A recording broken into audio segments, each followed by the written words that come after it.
All right.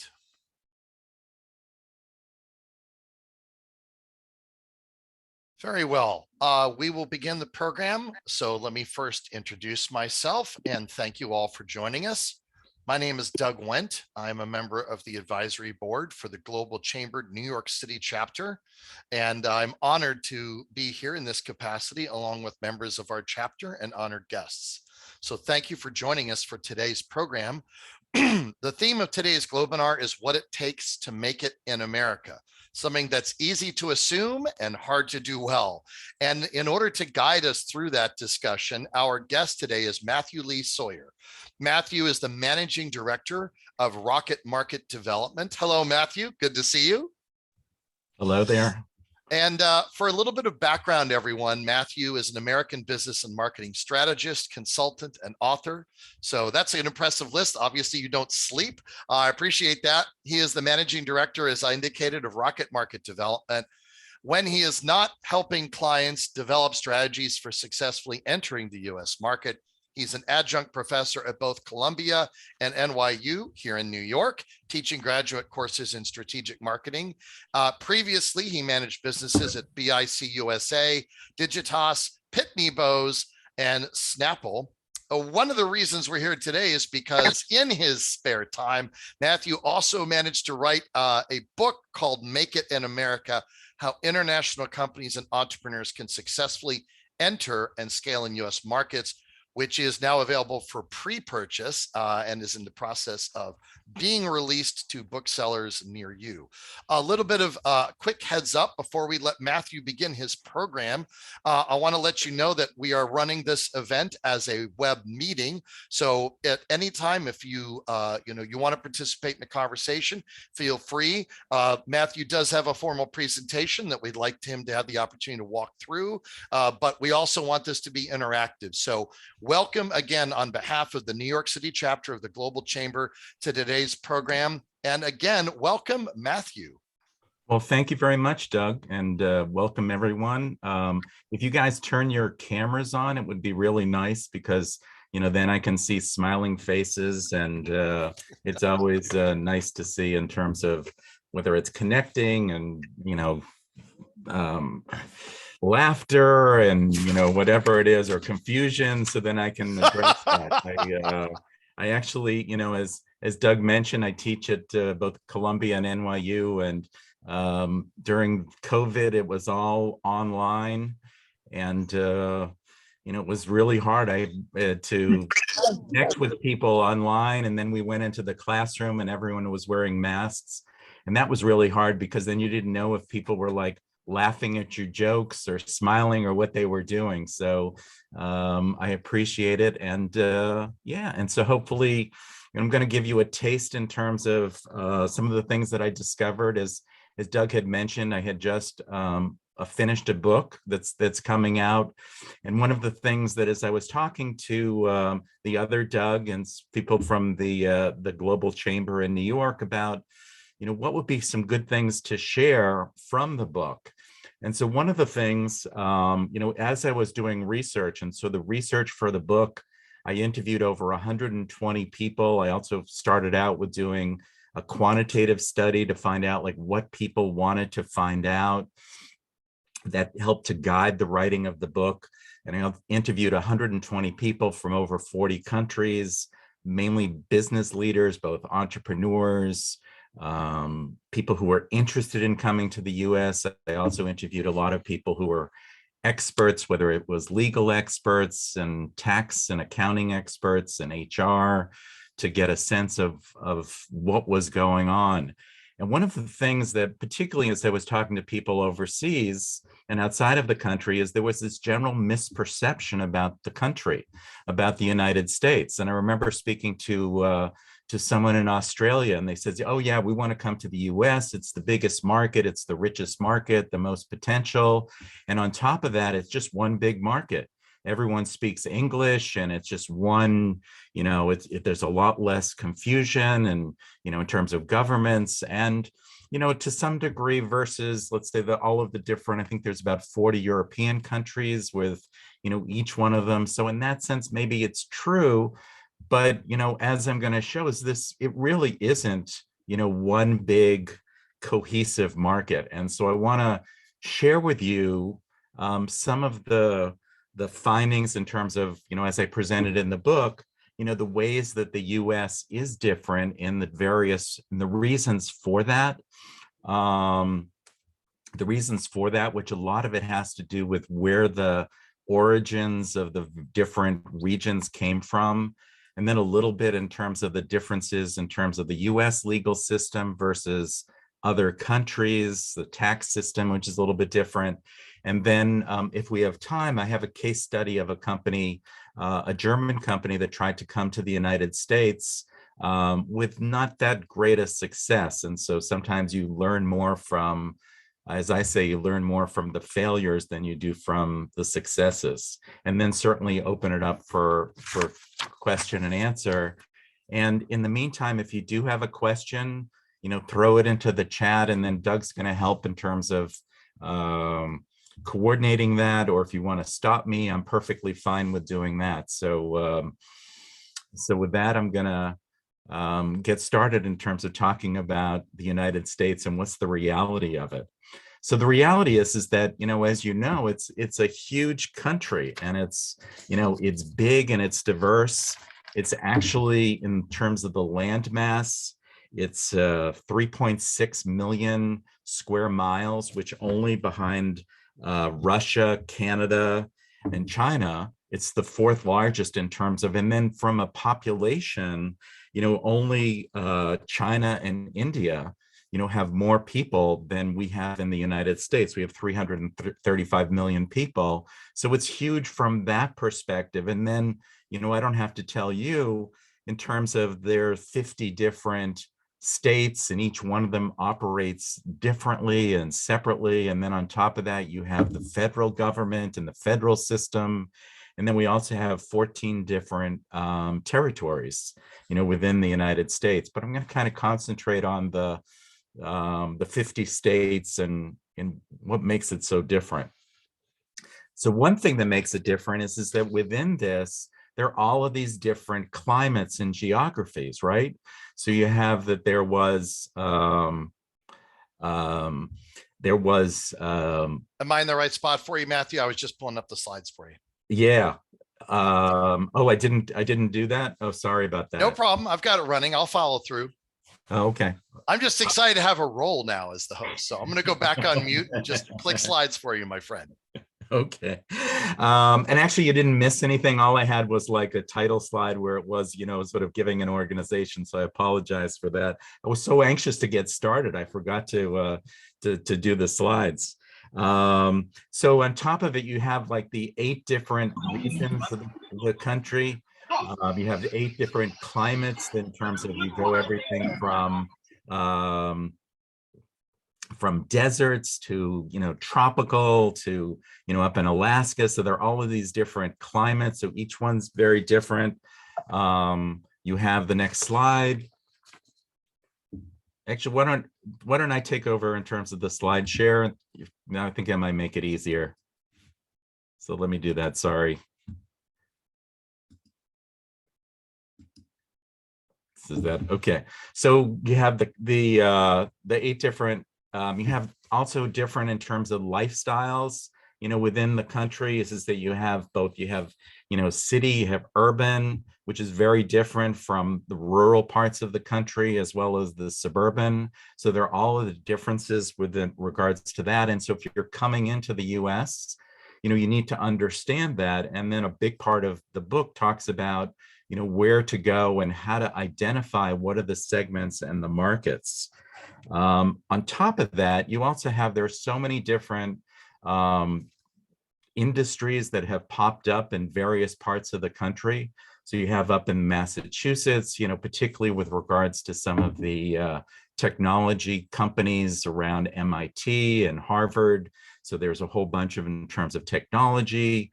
In the Midwest, of course, you have more manufacturing. You have, so different parts of the country has different centers, or what they call clusters. And the U.S. Department of Economic Development Administration has done a lot of work, and actually did some work with Harvard looking at what are the various clusters that are there, and um, what are the reasons for it. And then if you're thinking about coming to the United States, one of the things is that knowing where those clusters are, because there's a lot of suppliers, talent that are in those various regions. So that's a good thing to know.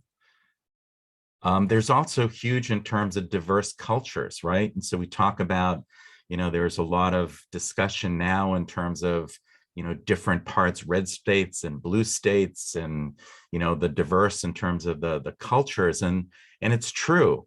But it goes more beyond, just the blue states and the red states. And it really comes from where the different regions started and what are the origins, because culture starts with where the origin is, and then that gets passed along by generations. And it's really only just been in the last 75 or 100 years that there's been more of a migration and people moving from one region to the other. So some of those cultural patterns have really started from the very beginning. So there was a terrific book that I used, and I recommend to you to read. This is the talking about the United States, and Colin Woodard wrote this book called American Nations. How it's a history of 11 different regional cultures that have gotten together.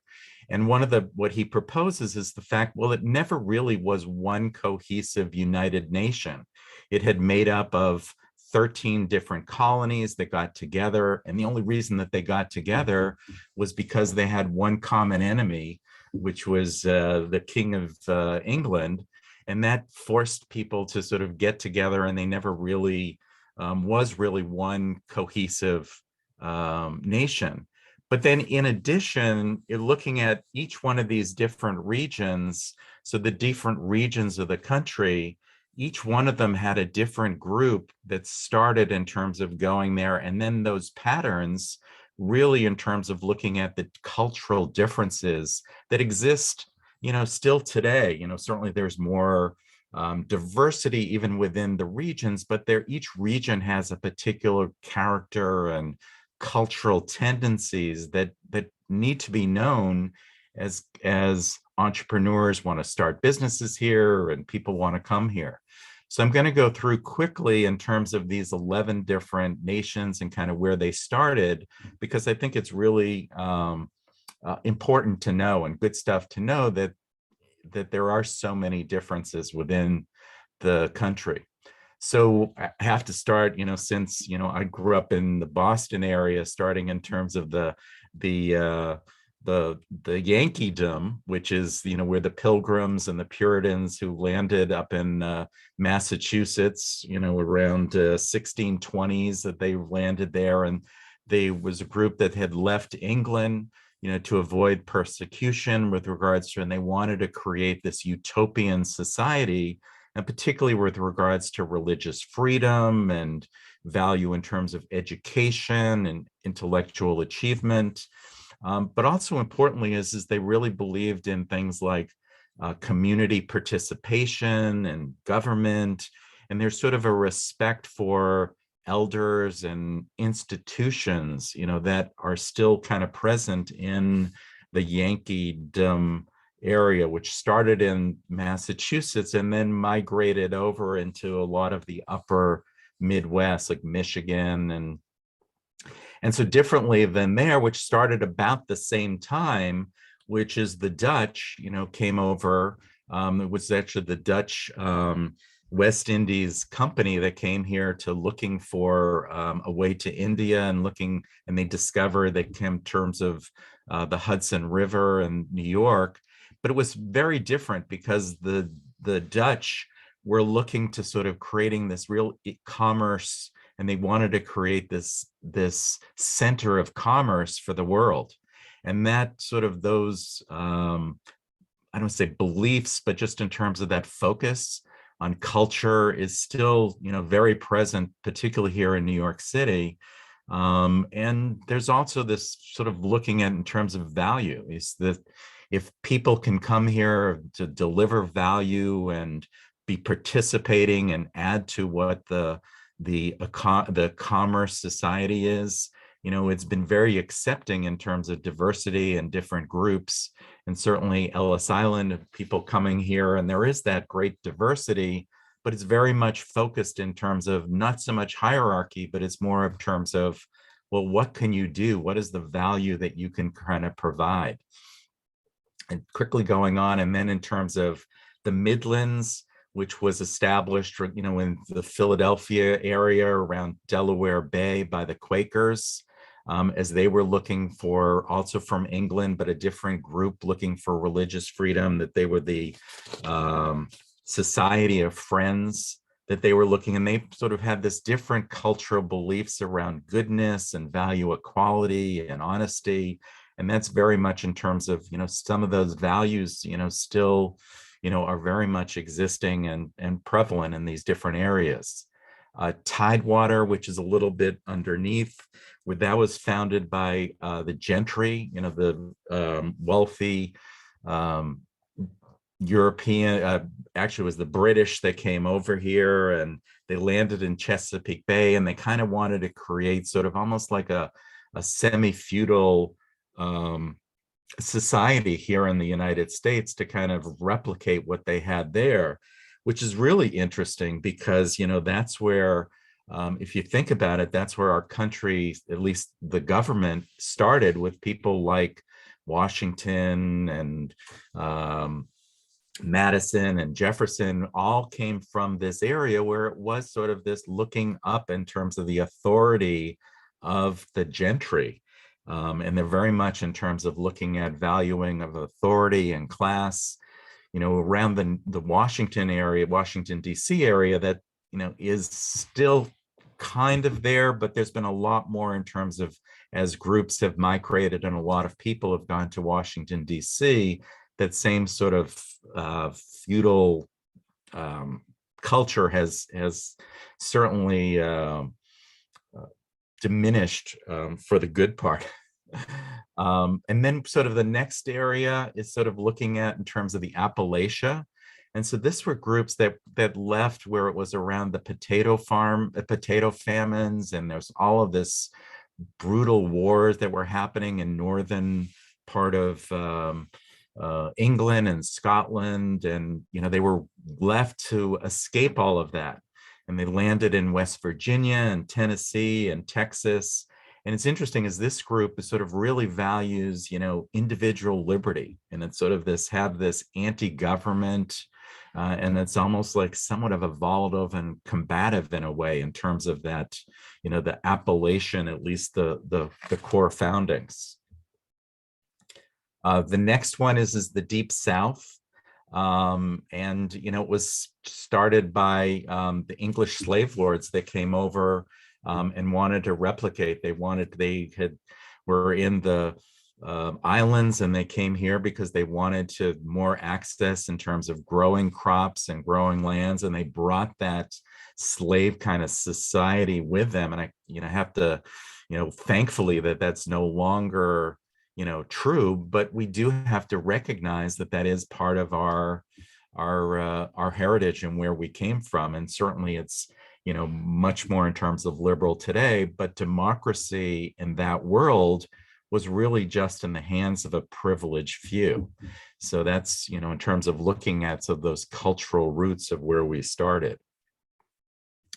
The far west was established, and it was as people going from Yankees and Appalachians in particular moving west. And one of the things about the West is that they're dealing with really difficult, it's hard to, at least some of those areas, difficult to grow crops in Idaho and rockiness. And this very much in terms of valuing of hard work, and also has sort of an anti-government, from its very roots. The left coast, which is, now in terms of some of our most progressive cities, whether it's San Francisco and Portland, came from that left coast. And it was also established by the Yankees and Appalachians as they were going across. And this in terms of, actually, this isn't the difficult land conditions, because on the West Coast you had, growth. So that slide is wrong. But it's, combining of sort of the Yankee individualism and independence of Appalachian independence sort of has those dual qualities to it. And as I mentioned, it has some of the most progressive cities.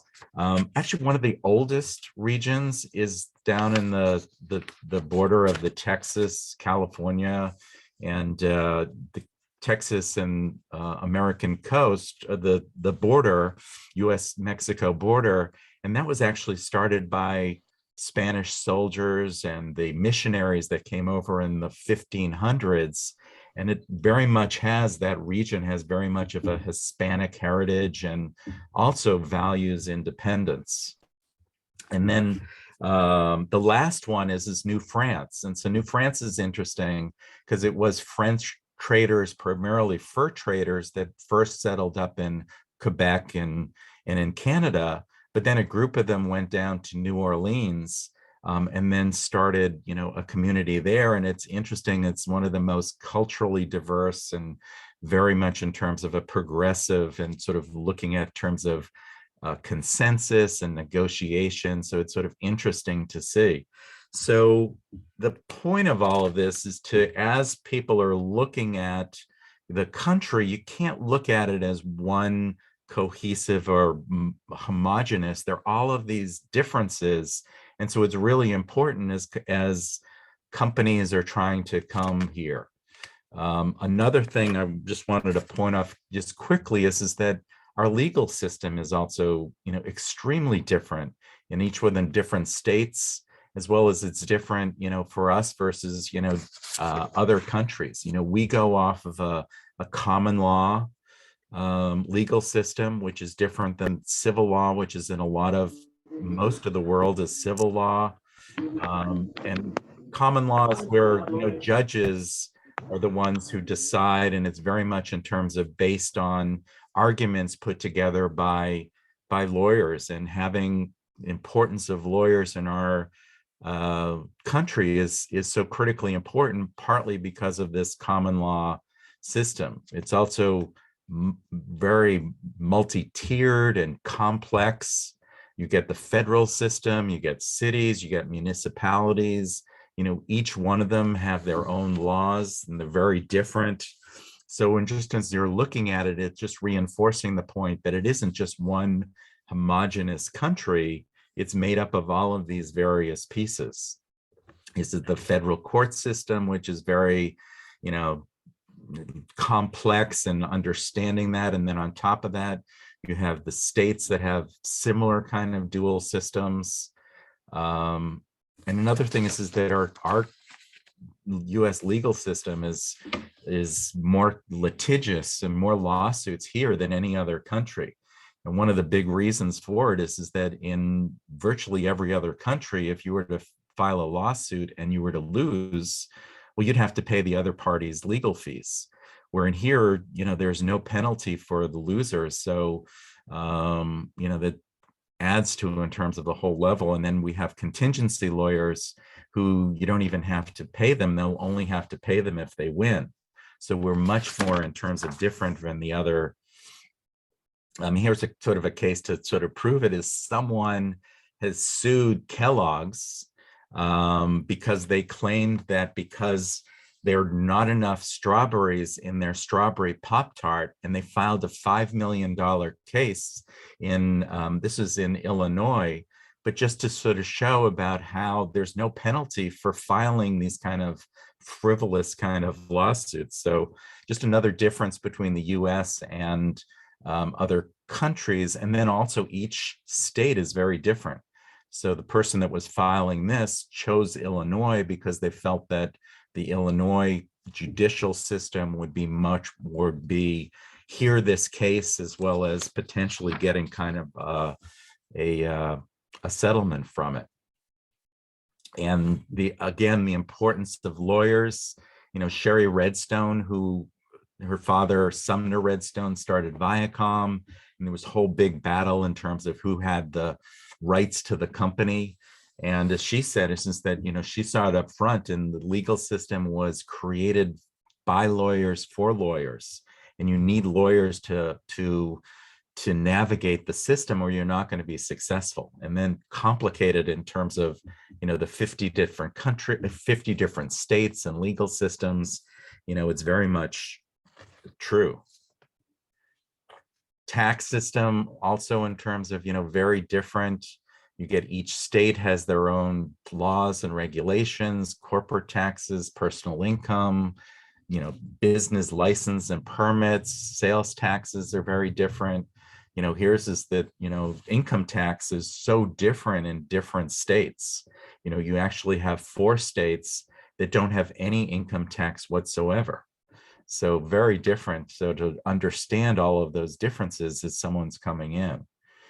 Also in terms of understanding, this was through a group, Alaris Global, that's helps companies in terms of recruitment and HR, looking at things that you can say and you can't say. And actually, this is very different by each state.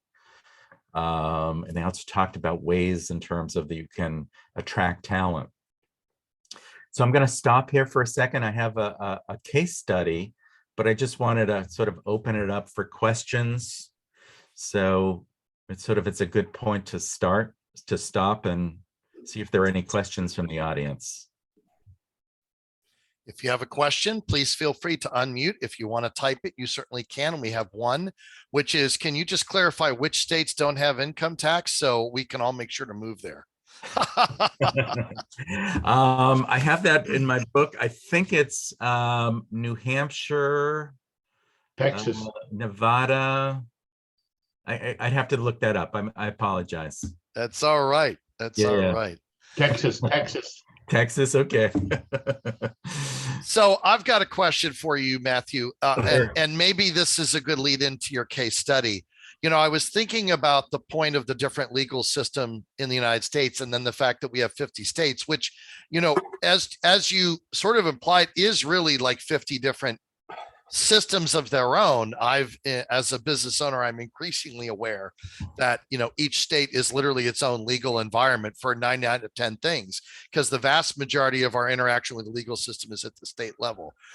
Do you find that clients underestimate the importance of understanding the choice of state that they go to or that the state that they incorporate their U.S. operation in order to make sure that they have a positive venue for their needs? Well, I don't know if they underestimate it, but it's just in terms of it, you need to have, good legal advice. And a lot of it's in terms of what you want to be doing. So for example, if your goal is to take your company public, or to get investment money or something along those lines, then you'd probably want to go to a state like Delaware that's has a very favorable and well-established, business legal system. And one of the other things is that most investment bankers and legal departments, of VCs, they're very familiar with the laws of Delaware. So for them, it's like, it just makes it easier. But if you don't have that goal, there's kind of no reason to choose Delaware. You might, go to a different one like Nevada, which is very in terms of low taxes and various things like that. So it's the legal system in a way is that you have to be very strategic. And one of the things is different about lawyers in the US as opposed to in other countries is that lawyers in the US tend to be also very much business advisors and getting involved in that. So it's more than just, okay, this is what the law says. It's really involved in terms of the business advice to make those kind of decisions. Excellent. And along those lines, I know a couple of people had questions about, for example, the relationship between legal issues in the states and the national Supreme Court. A business person encountering the US market probably only sees the Supreme Court, the federal Supreme Court, in any media coverage. What are your thoughts on that, if you don't mind? Well, it's sort of, you have to understand both. And it's, it's also because we're so litigious, that people can then, determine in terms of, well, where are they going to sue? Let's say if you have a store in Miami, And the first thing is that if you haven't incorporated and if you haven't established a U.S. corporation, then and something happens in that store, someone who, let's say, an employee or someone gets hurt, they can not only sue the U.S., but they would go after the foreign parent. Mm. That opens up a whole other camp, both in terms of the potential risk as well as the nuisance of it. And so that's one of the reasons why one of the first advice that people get is that, well, you need to establish a U.S. business entity. And for the most part, it's generally incorporating and probably in a state like Delaware. Mm.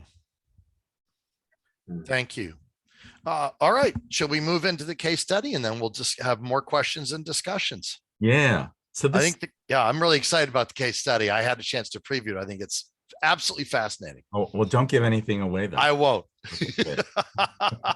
So this is a case study. It's sort of really interesting. It's this German company, and the Menk and Fenster speaks German, but Fenster means window in German. And so it's 130-year-old company that made state of the, really fine, high energy efficient wooden windows and doors.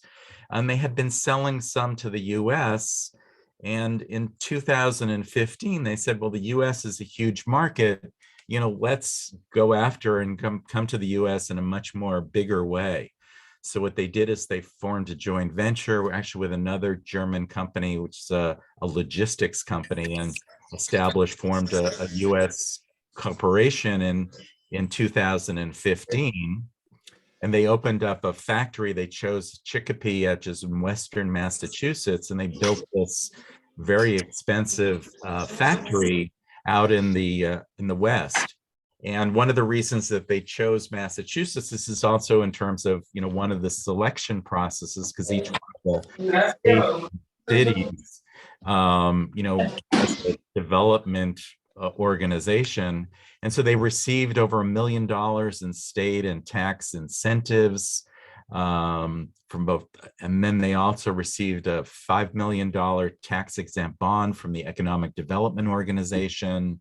They got investment money, and they put this together in terms of, putting them. They built this factory that won a lot of acclaim in terms of kind of the factory of the future, this really high tech, using computer-aided design, and making windows is actually a very complicated process. So they won this award for Innovative of Year. And one of the things the CEO of the company, I love this quote, is that the window and door innovation is 10 years more advanced in Europe than it is in the US. And so what they're going to do is they're going to come and they're going to, take that knowledge and the expertise and sort of, help the US come on board with them. And, they're using that same energy efficiency and manufacturing process that they're going to bring here. And then they closed in 2017, 2 years later, roughly 2 years later, they ended up closing the factory. Their investors, and one of the lead investors, the Boston Wealth Management, this private banking, is that they said, well, just sales were too slow. It took too long to set up. It was more expensive, and they didn't see any return on investment. So they pulled the plug on the money, and then they went out of business.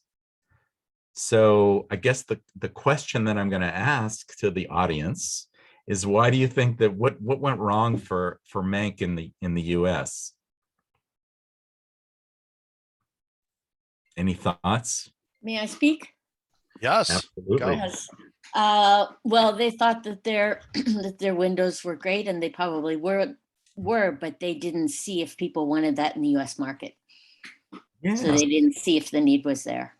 Yeah, definitely. Yeah. So what is great, right? So it might be great for a particular. And so one of the things is that, in Europe, that they use a European style of window, which is called a tilt and turn. So you tilt it and then you pull it into the room. So, for the people who are here in the US, what the windows that we generally have is we have either the the double hung windows, or we have the casement windows that go out. So that's just the way that, there are some, high, but the market, the size of the market for those type of windows are really real small, to your point. And then the other thing is also in terms of that is that these highly energy efficient windows, they also cost about twice as much. And so if you look at the energy costs, and this is, it's changed a little bit, but around that time of 2016, 2017, is you see that energy costs are, almost half that they are in the US than it is in Germany and Europe. So, Americans weren't going to be paying twice as much money for windows that were going to take so much longer in terms of payback on their investment. Now, there were some groups that wanted, just because they wanted from, a leads perspective and from a more of a value of philosophical perspective, wanting to have highly energy efficient windows, but that was a relatively small part of the market, as opposed to the most people are buying on a, what's going to be my return on investment. The other part that they misjudged was just in terms of the labor and what they needed to do. So making windows required, using this real sophisticated machinery and really requiring skilled labor, which wasn't available in Western Massachusetts in Chicopee. So what they ended up having to do is that it required 4 to 6 months of training to get people up to speed. So their projections in terms of what they were able to then manufacture, and there were also some problems in the beginning. I spoke to someone who was a potential customer of theirs who said that they were having some manufacturing issues in the beginning. So, they misjudged also in terms of what was required, from a talent perspective in terms of coming into the US. So the lessons, see in the book, I have about 14 case studies, and each one of them, there's lessons that go along with it. And some of the lessons that came from this study is that, well, as you said, Renee, you really have to investigate the market, both particularly in terms of the size of the market, what's the potential if you're going to invest that much money, and then learning what US customers want. It's different, and it's also different in each region of the country. And the importance of the talent pool, in addition to the manufacturing, that because of the complication in 50 different states, each one has different requirements in terms of permits. And, in Miami and Florida, things like hurricane protection is really important. We're out in the West Coast. Things like earthquake, or those are the legal permits and things that need to be investigated. And they needed that talent to be able to then, thrive. And so, it really requires this local expertise and advisors in order to help them. So that was the case study of Menck and how they didn't read what was happening in the US. Oh my God. So, exactly. Yeah. So I'm going to open it up for questions or comments from anyone. If I may chime in, I wanted to give another comparative example that I think that I personally found fascinating. That's another German company, which is Lidl versus Aldi. So one of the other things, Matthew, that I think is a proof positive. When did you say that Menck Windows entered the U.S. market? It was 2015. So 15, and they left in 17, right? Or was it 19? 17. 17. So they didn't even give themselves 2 years. And, I find it fascinating that Aldi, obviously totally different industry, but these are both German companies. Aldi came to the US and literally took 25 years before they really built enough of a head of steam. They knew it would take time to adapt to the US market. They only started doing wide scale advertising in the last 5 years. Lidl came to the US market, spent $500 million in a year and said, where's our return? So not only do I think you've nailed the issue, but I want to add that lack of willingness to pivot and have patience is critical as well. Because, you know, and it's no different from American companies going to other markets, i.e. Target Canada. Hey, we're going to arrive 18 months from now, we're going to be rolling in the dough. No, this takes time. It takes iterating. It takes pivoting. I'll bet you Menk could have had a huge impact on the US market if they had given themselves 5 to 7 years to get their proper stride, you know, get the market feedback, iterate for the different regions, build their channel. Who knows where they'd be? Yeah, but the other piece of it is you have to look at the financing part of it. So Right. there's a Right. huge amount in terms of, you know, and you know what it takes in terms of getting the financing, getting the costs. So in their particular case, the bankers, you know, said, you know, we don't believe in your strategic plan. We don't believe that your capabilities, and they were the ones who pulled the plug on them. Got it. Got it. Thank you. Other questions, comments, examples? Let's make this interactive. Matthew, thank you for sharing. I'm really looking forward to digging in further to your book. And it's funny you mentioned Australians. Being an Australian myself here in New York, I completely agree with you that Australians' lens on the US market is that it's this big homogeneous beast that's ripe for the taking, and you just need a small piece of that to be successful. And as you cascade down and dig in deeper and deeper, as you illustrated, that's really not the case. And I've worked in international market entry in here and in China, and there are the common threads that, you know, are there in terms of localizations, 50 states, 65 provinces. Where do you set up? What are the local nuances and customs that you need to be aware of, and all of that? I can sell, you know, if I take my experience working with a lot of Australian companies coming to the US market, I can sell them on a BD process and structure. I can sell them on how to operationalize your local entity here effectively and efficiently. And I can easily sell them on the compliance elements that need to be taken seriously, given, as you mentioned, how litigious a society the US market can be. The area I have most difficulty with, and the area that I think should be taken more seriously, is that cultural piece. And I'm wondering, in your book, were there any, having spoken to sort of a broad range of business folks, were there any tips or tricks on how to get foreign investors to take that cultural piece seriously? And if so, can you share them with us? Well, you're absolutely right that the culture is huge. And I ended up I worked with a group, the Hofstede Institute out of Finland, and it was set up by a person, Gerda Hofstede, 30 years ago, who had done sort of the definitive study looking at different countries. And over the past 30 years, they've tracked 100 different countries in terms of what are those differences from a cultural perspective. And so, you know, looking at sort of those differences, you know, from different countries. And then one of the other things that also needs to take into a point, it's all relative.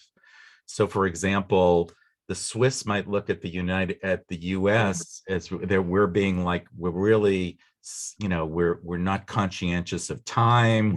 We're, you know, whereas other countries, you know, maybe down in Mexico might say, oh, those Americans, you know, they're like so fastidious in terms of time.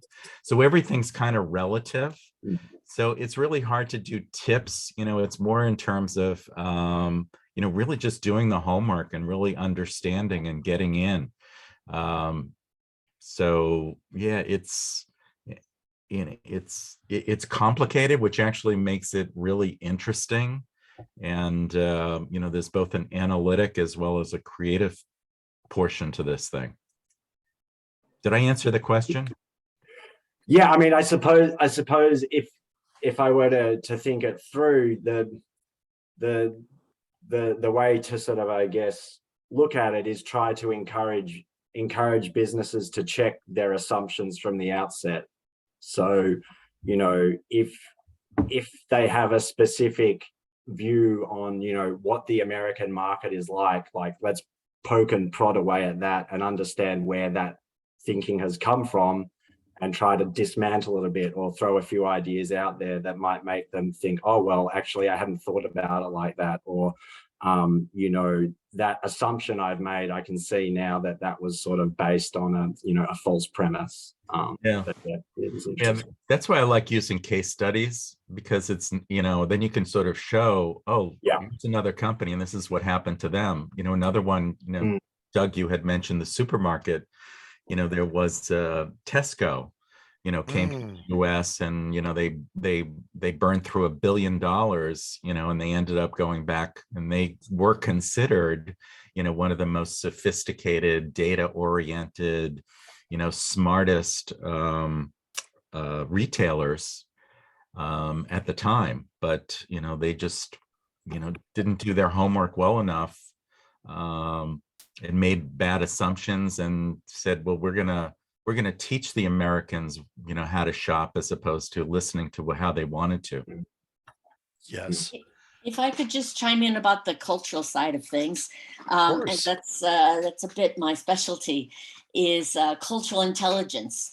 So you have it right on the dot. I forget who asked that, John or someone. The culture is so important, and people really do not realize how important it is. So I'm sitting in France, in Strasbourg, France. And of course, we have French companies that are interested in the US market. And what they see is what is on Netflix, what are on different podcasts, and they hear basically the East Coast and the West Coast people talking.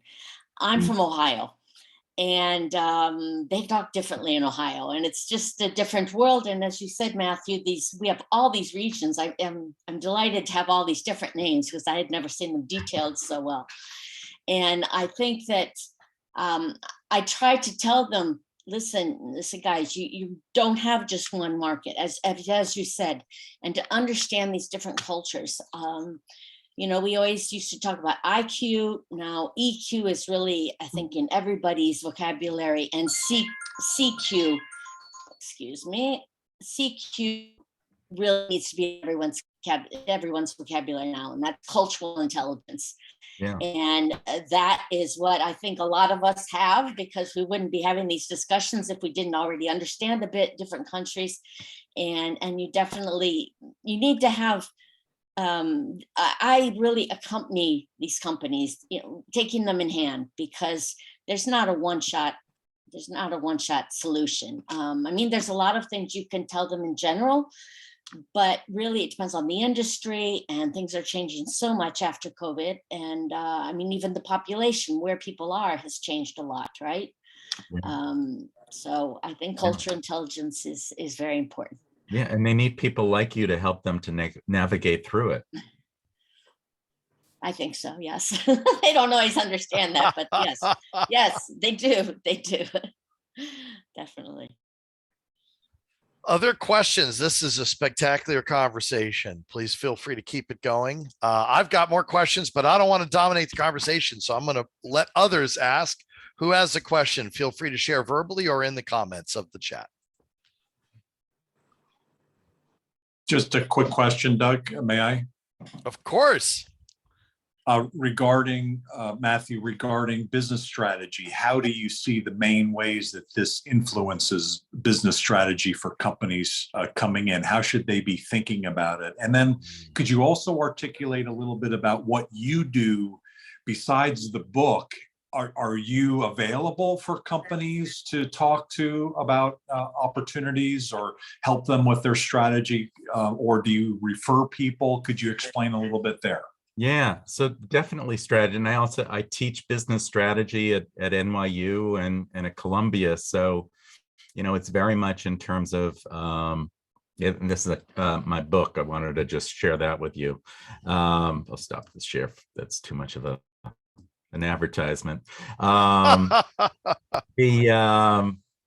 But I use a process that was actually developed by A.G. Lafley and Roger Martin when A.G. was the CEO of Procter & Gamble. And I really like the framework that he uses, which is strategy is around 5 questions. So the 5 questions are, what is your winning aspiration? What do you want to do? What's your goal? And then the next one is well, where do you want to play? What are the products? What are the markets? What are the stage of the value chain? And then the next question is, it's like, well, how are you going to win? What is it that going to be in terms of you that's going to beat the competition, whether it's differentiation, what are the ways that you're going to win? And the fourth question is that, well, what are these based on that? What are the resources that you're going to need in order to then do this strategy? And then the last one that they have is that how are you going to, what are the systems that you need in order to monitor and to ensure that your strategy is on track? So I really like that framework. It's very simple. I use it in school, and I also use it in my consulting work because it's really easy in terms of understanding and sort of the basics. And it's also, it helps to put a strategy into a story. And that always makes it easy for people, particularly if you're looking for investment money or people to come on board. If you can tell them the story of what you're doing and all the pieces, it just makes it, I find, much more easy. That Those are sounds good. So it sounds like you get directly involved. Yeah, and it's sort of then, helping people in terms of whether it's they need to do the research or understand things. And, I like to, in terms of be a partner, as a consulting is more as and I've done multiple things, but I always like it better when I'm partnering with the company, partnering with the executives, as opposed to in other cases where they just look at consultants as another pair of hands. This is okay, you go off and do that. I personally don't like that as much as I like, working directly with the company and helping them to, see what are the right questions to ask and how can we get the answers to those questions. That sounds like the Doug Wendt approach. So I think we can relate to that. Yeah. Awesome. Thank you. Other questions or examples we want to share?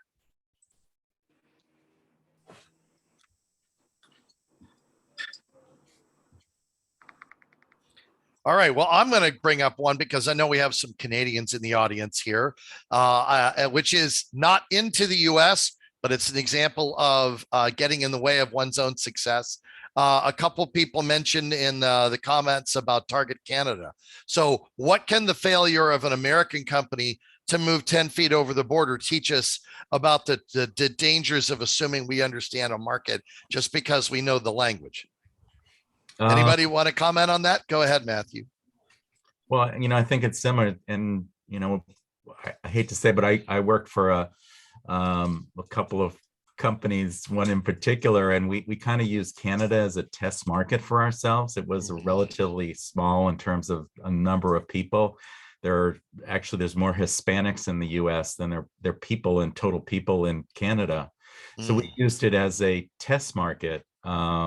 But the same things come into play in terms of, are you understanding the customer? Are you understanding what they want? Are you delivering value? And is the value going to be, something that they're going to pay for? Any Canadians want to comment on your observations being on the recipient side of a failed strategy for market expansion? As someone who am a retail guru, as far as I like to shop, the expansion into Canada from Target was quite interesting. The only time I ever seen it busy was when they announced they were closing out and everything was 50 to 75% off. It was quite the experience from a retail perspective, because you have your big change, which are also American based, like Walmart and what have you.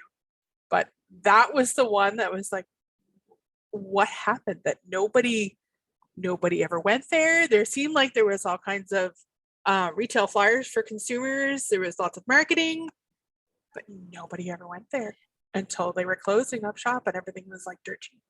It was very interesting. Well, Kelly, do you think that they didn't establish the brand and the sort of the quality of the brand?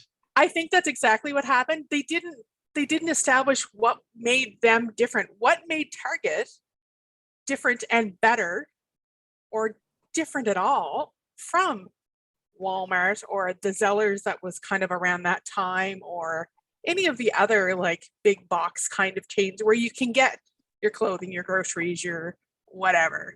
There was no outlier of, oh, I have to go to Target for that, because you could go to Walmart down the street and get it for 50 cents cheaper.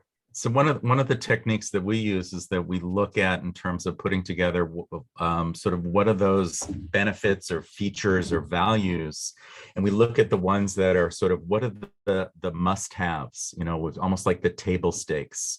You know, if you think about a car, you know, it's like, oh, it has to have cup holders, but you're not going to go out and saying, oh, buy our car because we have great cup holders.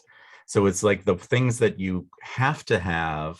And then looking at, well, what are those differentiators? What are those things that maybe you have that the other folks don't, or maybe that they haven't talked about? And then try to create it. And you need to cover both bases. And it's sort of that you have to, you know, make them know that you have the basics, but then here's that value of what you have on top of it. And, you know, that's where what I love about it, it's sort of that combination of both the analytic and the statistic, and then the creative in terms of really, well, how are you going to bring it to life? So, you know, so for example, one of the examples is that, you know, Folgers Coffee talked for a long time about how they had mountain grown coffee. You know, you can't grow coffee anyplace else but on, you know, a mountain. So, but they were like the first ones to talk about it. So it was like, you know, oh yeah. So sometimes it becomes a little bit of marketing magic, but you know, I think for the most part, it's really based on, you know, really understanding of the values and bringing some new features and benefits to the marketplace.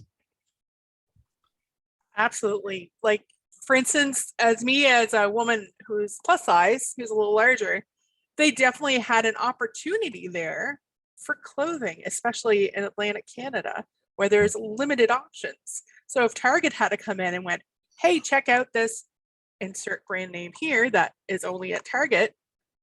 Look, check out our expansive selection of awesome, like, good quality clothes. They could have gotten something there, but right. And then maybe even in terms of the experience, like making that experience particularly welcoming, and so that you feel good about it. And so there are lots of ways to do it. But I don't know, just sort of recognizing that there is differentiation, particularly in the US, and understanding that and what are the market needs. Yeah. So that was one of them, as I get back to this idea that, you know, trying to you know, explain or to talk about a misperception, the fact that it is just this one homogeneous market. So we are 1 minute from the end of the program today, and I want to accomplish a couple of things in that minute. I first want to have us put our hands together and thank Matthew for a spectacular program today. Yes, we're virtual, but let's put our hands together and thank in the old-fashioned way. So thank you, sir. It was an absolutely outstanding presentation. I also want to point out that in the chat, I've shared links to both his book website and his firm website. And by the way, the book is available for pre-order through indiebooks.com, as well as some other resources. And Wiley is the publisher, so congratulations on that, sir. Excellent. There you go. rocketmarketdevelopment.com. We've got his LinkedIn there and his book at matthewleesawyer.com.